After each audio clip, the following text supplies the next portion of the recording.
I woke up feeling something was wrong. My neck felt lighter, like something was missing. There was a strange smell in the air, sharp, almost metallic. I rushed to the mirror, and what I saw made my heart stop. My hair, my long, soft, carefully grown hair, was gone. Not cut by a professional, not styled. It was butchered. Uneven, rough, slashed in random places like someone didn't care how it looked, only that it was gone. Then I saw the scissors on my dresser. Not hair scissors, just old, dull craft ones. The same ones my mom used to shred receipts. And next to them was a yellow sticky note. Only 5 words. It's just hair. Don't overreact. That's when I knew. This wasn't an accident. This wasn't a joke. This was a message. And I was the target. My sister's wedding was just hours away. I had planned everything. My dress, my makeup, my words for her toast. But clearly that was the problem. I was never supposed to stand out. I wasn't allowed to look beautiful. I wasn't allowed to be seen. Not next to her. And the worst part, it wasn't a stranger who did this. It was my family. My own parents. They didn't want me to be part of the day. They wanted me to disappear. And that was the moment I decided I wouldn't. My sister came first in everything. She was the one who got the applause, the smiles, the soft words. I was the daughter who had to stay quiet, stay out of the way, and not make anything harder than it already was. When she walked into a room, people lit up. When I followed behind, I blended in with the furniture. She was the special one. That's what my mother called her. She's sensitive, she used to say. Be patient with her. So I was. I learned early that if I cried, it was being dramatic. If she cried, it was because her heart was too big. If I asked for something, I was being difficult. If she asked, it was called ambition. My sister got the violin lessons, the ballet classes, the expensive summer camps. I got library cards, thrift store puzzles, and told to be grateful. Once, I got straight A's for an entire year. My parents said, that's expected from me. But when she passed a single math test with a C, they took her out for dinner and cake. That kind of thing keeps happening, over and over in small, quiet ways. At first, I thought it was me. Maybe I wasn't interesting enough. Maybe I wasn't pretty enough. Maybe if I worked harder, they'd notice. So I did. I cleaned more, helped more, stayed up late studying. I even stopped talking so much so I wouldn't be a burden. Nothing changed. The truth is, I was invisible in my own house. At family dinners, I sat quietly while they asked her about her day, her dress, her hair, her friends. If I spoke up, they'd cut me off with a polite smile, or just move on like I hadn't said anything at all. It hurt more than yelling ever could. That cold kind of silence. That's how you erase someone without even touching them. As I got older, I started pulling away. I didn't fight it anymore. I just faded. I got my first job at 15, started saving. I learned how to cook for myself. I stopped asking them to come to my school events because they never came. I got used to walking alone after my debate tournaments. I carried my trophies home in my backpack like secrets. They never asked if I won. Even when I moved out at 19, they barely noticed. My mom helped my sister decorate her dorm room with fairy lights and matching curtains. When I moved into a shared apartment and texted my parents my new address, they didn't reply. Not even a thumbs-up emoji. So when they drugged my tea and cut my hair before the wedding, I wasn't shocked. Hurt, yes. But surprised? No. This wasn't new. This was just the loudest move in a pattern that had always been there. The haircut wasn't an attack. It was a final message. You don't belong in the spotlight. Stay small. Stay silent. But what they didn't realize was I wasn't that quiet girl anymore. Years of being erased had taught me how to write myself back in. They thought they were trimming me down. But all they did was cut the last thread I had left connecting me to their approval. And once that was gone, I was free. This wasn't the start of my pain. This was the start of my revenge. I remembered the tea. The night before the wedding, my mom came into my room holding a mug. She smiled gently, the way she always did when she wanted to look like the good mother. Chamomile, she said. You've been so anxious lately. This will calm your nerves. I didn't think twice. I was tired, stressed, and honestly, I just wanted to sleep. I took the mug from her hands and said thank you. It smelled sweet, almost too sweet, but I didn't question it. I drank it slowly, feeling the warmth settle in my stomach. She stood there, watching me finish it, and then kissed me on the forehead. You'll feel better in the morning, she said softly. Then she left the room and closed the door. What happened next was strange. I usually take time to fall asleep. My mind always races. But that night, it was like a curtain dropped. I don't even remember putting the cup down. 1 minute I was staring at the ceiling, and the next I was waking up to that awful lightness around my... When I looked in the mirror and saw what they'd done, I thought the worst part was the haircut. But then, as I sat there piecing things together, it hit me. I never fall asleep that fast. Something wasn't right.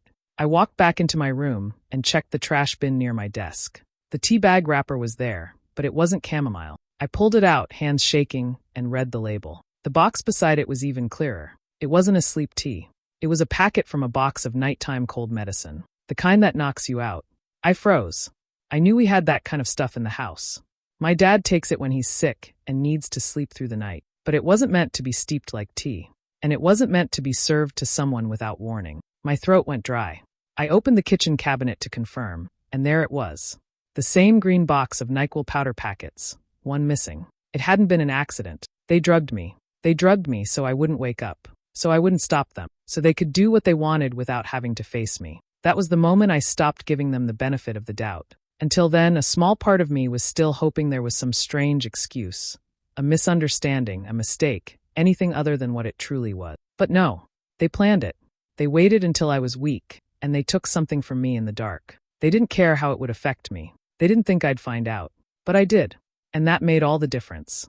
Because after that moment, I stopped being the daughter who stayed silent, and started being the woman who remembers everything. The next morning felt unreal. I walked into the kitchen with my stomach in knots, still trying to understand how I could be standing there, breathing normally, after what they did to me. My hair was hacked to pieces. My sleep had been stolen. I was drugged by the people who raised me. And yet there they were, sitting like it was just another ordinary day. My dad looked up first. His spoon paused in the bowl, not from surprise, but as if he'd been waiting to see how I'd look. He stared for a second, then smiled a little. "That hairstyle makes you look more grown-up," he said, like he was giving me a compliment, like he hadn't been part of cutting it off while I was unconscious. I didn't reply. I couldn't trust my voice. My mom sat at the head of the table with her favorite mug, sipping her coffee. She didn't even look at me, not even a glance. Just kept stirring, blowing the steam away like nothing was wrong. "It's not your day," she mumbled, barely above a whisper. That was all she said. No apology. No mention of what happened. Not even an excuse. I was invisible again, just like I had always been. But this time was different. Something in me had cracked wide open. I stood still, staring at both of them, for a long time. I thought about all the times I'd accepted their silence, their small comments, their lies. All the birthdays they forgot, the events they skipped, the praise they reserved only for. All the years I told myself that one day it would get better. It never did. And now it never would. I wanted to scream. I wanted to ask, why me? Why now? Why ever? But I didn't. They didn't deserve to hear my pain out loud. So instead, I smiled. I forced it. I made it soft. I made it believable. The kind of smile they were used to. I walked to the fridge, poured a glass of water, and took a slow sip while my hands trembled. Then I turned to them and said, "Thanks. I needed a change anyway." That was the moment they relaxed.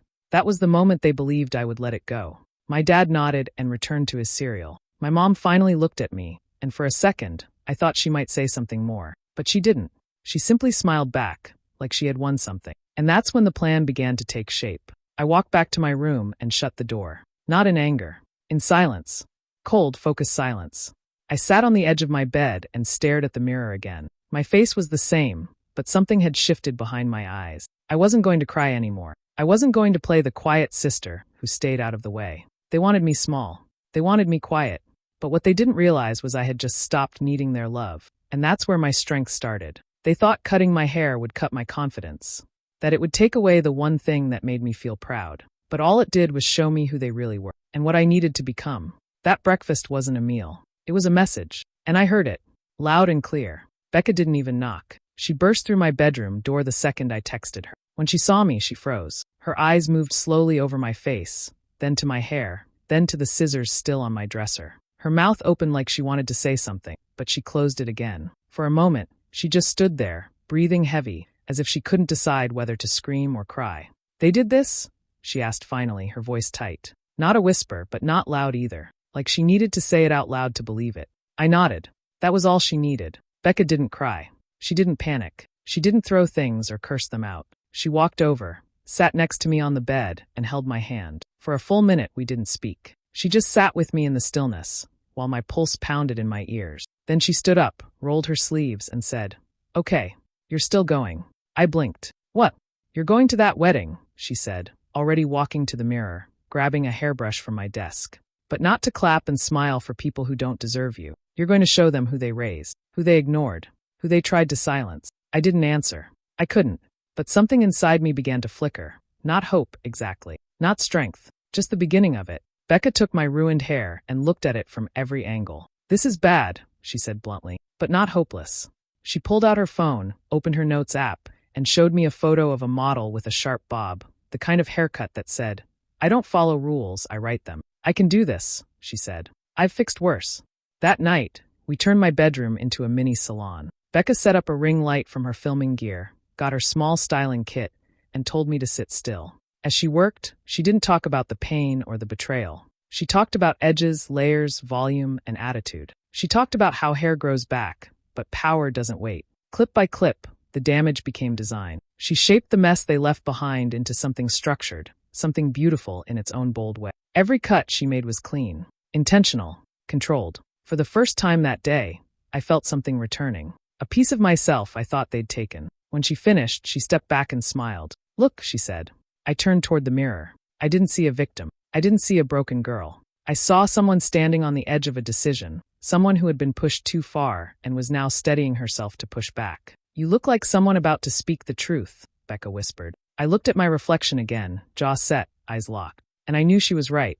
The rehearsal dinner was held at a beautiful vineyard estate just outside town. Everything looked perfect. Candles, long white tables, sparkling glasses, laughter echoing across the room. My sister was glowing in a white lace dress meant to look casual, but cost more than a month's rent. Guests surrounded her, clapping, taking pictures, complimenting her hair, her smile, her future. I stayed quiet, dressed in something simple. My new haircut framed my face in a sharp, confident way that made people do double takes. I wasn't here to blend in. I wasn't here to support. I was here to disrupt. When the room quieted and it was time for speeches, my mom waved me forward. She smiled like nothing had happened. "You have your notes, right?" she whispered as I passed by. I nodded and held up the folded paper. What she didn't know was that inside was nothing, just a blank sheet. I stepped up to the microphone. The clinking of forks against plates slowed. Some people turned, expecting a sweet, emotional toast. I saw my sister's eyes flicker toward me. Her smile twitched. My dad leaned back in his chair, arms crossed. I cleared my throat. Then I dropped the paper to the floor. The silence that followed felt like it lasted forever. "I was told not to stand out today," I said slowly. "I was told it's not about me, that I should keep it simple, polite, forgettable. But before I disappear again, I have something to say." No one moved. My mother's hand froze over her wine glass. My father's eyes narrowed. My sister tilted her head, still trying to decide if this was a joke. I took a breath and continued. "For years, I've been the quiet one, the easy one, the one who doesn't ruin photos or stir up conflict. And I was fine with that. I thought maybe if I kept the peace, someday I'd be invited in, really in. But now I know. I was never supposed to be seen, just managed." A murmur rippled through the guests. My uncle shifted uncomfortably. My aunt whispered something to the person next to her. I leaned forward and looked straight at my parents. I wasn't supposed to speak today. Not really. Just read some sweet words about sisterhood and forever bond. But I don't have those kinds of stories. What I do have is the truth. Then I pulled out my phone and pressed play. Their voices filled the room. My mother's calm and cold. "She thinks she'll outshine Hannah. We'll fix that." Then my father's short laugh. "Cut it while she sleeps. She'll learn her place." Gasps. Chairs scraped. My sister's fork clattered to the floor. I ended with just one line. "You taught me silence. Now I'm teaching you consequences." And I walked away, leaving behind more than just a ruined toast. I left behind their control. The room fell into absolute silence as the recording played. My voice wasn't on it, just theirs. My mother's words, sharp and careful, floated through the speakers. "She thinks she'll outshine Hannah? Let's fix that." Calm, planned, not said in anger, but in certainty. Then my father's low laugh. "Cut it. She'll thank us later." The kind of laugh that comes from power, not humor. I didn't speak. I let it all play out. No one looked at me anymore. They were all staring at my parents. My mother's wine glass trembled in her hand, her fingers wrapped tightly around the stem like she might crush it. My father, for once, had no words. His mouth opened slightly, then closed again. He didn't blink. Across the room, someone gasped. My cousin covered her mouth. My uncle sat back in his chair, stunned. It felt like the entire room leaned away from my parents in unison, like the air itself had shifted. This wasn't just a scandal. It was betrayal, made audible, undeniable. And now, it wasn't just mine to carry. It was theirs to answer for. For the first time, people who'd always smiled politely and ignored the quiet difference between how I was treated and how my sister was praised. Now they knew. They couldn't unhear it. They couldn't pretend anymore. The golden image my parents had built, brick by brick, was cracking right there in front of everyone. My sister stood, face pale, eyes wide. "You recorded us?" she whispered, like I was the villain. She looked at me like I had stolen something. I didn't answer her. She wasn't the one on trial. Because this wasn't about her dress or her wedding. This was about what they did to me, to their own daughter, when they thought no one would ever know. But now they knew. Everyone knew. And that's when I realized I wasn't invisible anymore. For years, I had been the one people overlooked. I blended into the background. My victories were ignored. My voice was always too quiet, too much, or simply not needed. But not now. Now I had the room, and they couldn't take it from me. I didn't yell. I didn't cry. I simply turned off the recording, slid my phone into my pocket, and said, "This is who they really are." I stepped down from the microphone and walked away, leaving my parents under the weight of their own words. The room didn't applaud. It didn't need to. The silence was louder than any applause could have been. They taught me silence over and over. But today, my silence spoke louder than anything they could ever explain away. And with one recording, I wasn't just seen. I was unforgettable. 2 security guards came forward before the last word even left my mouth. They didn't grab me roughly, but their hands on my arms were firm, practiced. My dad had stood up the moment I pressed play on the recording, his face red and trembling, one hand raised like he was going to stop it all by sheer will. My mom was still frozen in her seat, lips tight, trying to decide between denial and panic. Neither would work now. "Ma'am, we're going to have to ask you to step outside," one of the guards said in a low voice. I nodded.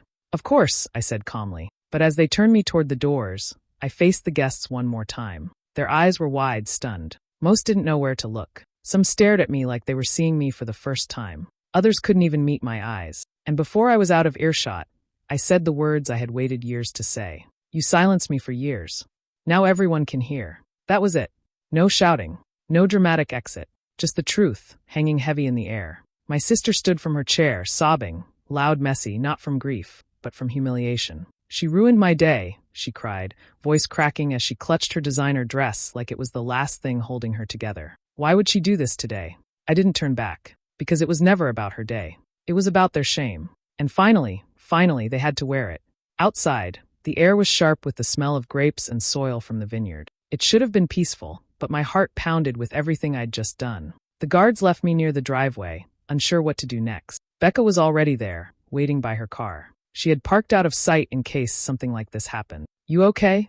she asked, opening the passenger door. I nodded. "Better than I've ever been." She smiled, not wide, not dramatic, but proud. Proud in that deep, quiet way all friends show they're with you. We drove away as guests trickled out of the building behind us, unsure of whether the rehearsal dinner was canceled or just cursed. I didn't look back. I didn't need to. Inside those walls, everything was falling apart. But outside, I felt whole for the first time in a long, long time. My voice had been dismissed for years. I was labeled dramatic, attention-seeking, jealous. They gave me those labels so they wouldn't have to look at themselves. But now, those same people heard the truth straight from the source. They didn't have to take my word anymore. They had the recording, the plan, the proof. My sister may have lost her perfect moment, but she still had her wedding. What my parents lost was bigger. They lost control. They lost the version of themselves they had performed so perfectly for years. And what I gained something they never expected me to reach for. Power. Not the loud kind. Not revenge in the way they feared. But something quieter, deeper, and far more dangerous. Dignity. And I was just getting started. The aftermath wasn't loud. It was slow, steady, and impossible to stop. People talked. Not just the guests who were there, but others too. The story spread through whispered conversations, forwarded messages, and quiet questions that started showing up everywhere my parents went. At first, they tried to pretend nothing had happened. My mother put on the same lipstick, wore the same polite smile. My father still held his chin high. But it didn't work anymore. Their masks had cracked, and everyone could see it. Relatives who once ignored me started calling, texting, asking how I was. I didn't respond. Not because I didn't care, but because I didn't need their sudden interest.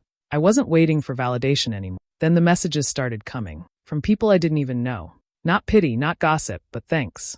Long, emotional messages from daughters like me. Women who had spent years being silenced, hidden, overlooked so someone else could shine. People who saw themselves in my story. "I thought I was the only one wrote. "You gave me words I never had." "My parents still don't believe they did anything wrong," said another. "But I finally feel seen." And slowly, I began to understand something. My pain wasn't just mine. It was shared across families, cultures, generations. All those invisible daughters who learned to take up less space, to not interrupt, to smile even when something inside them was breaking. They weren't alone. I wasn't alone. I started writing again, not just in journals, but publicly. Not naming names, not seeking revenge, just telling truths.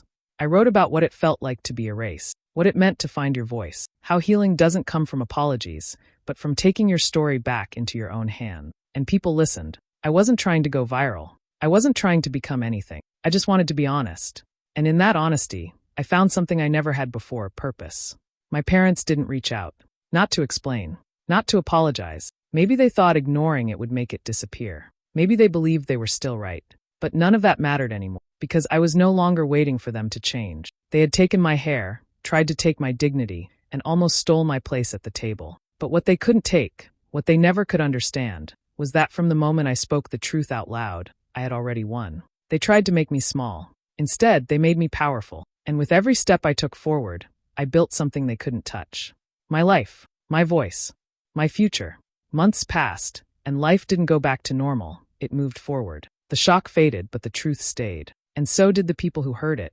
I got invited to speak at a small event centered around healing from family betrayal. It wasn't flashy. No big stage. No cameras. Just a warm room filled with people who knew what it meant to be cut down by those meant to protect you. I wore the midnight blue dress, the one I had bought for the wedding. The one they said was too much.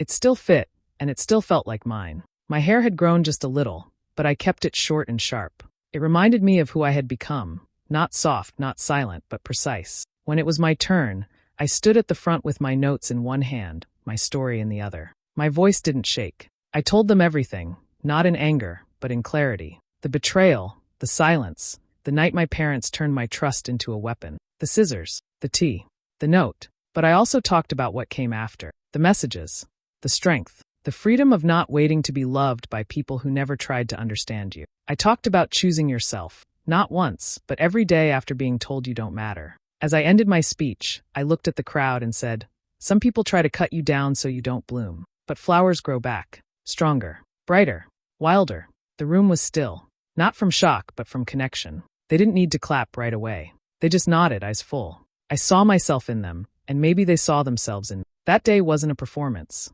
It was a beginning, because they didn't break me. They revealed me. Do you think I was right to speak up and walk away from my family? Or should I have stayed quiet to keep the peace? I'd love to hear what you think in the comments. It really means a lot to me. And if stories like this speak to you, don't forget to subscribe and tap the notification bell so you never miss what comes next.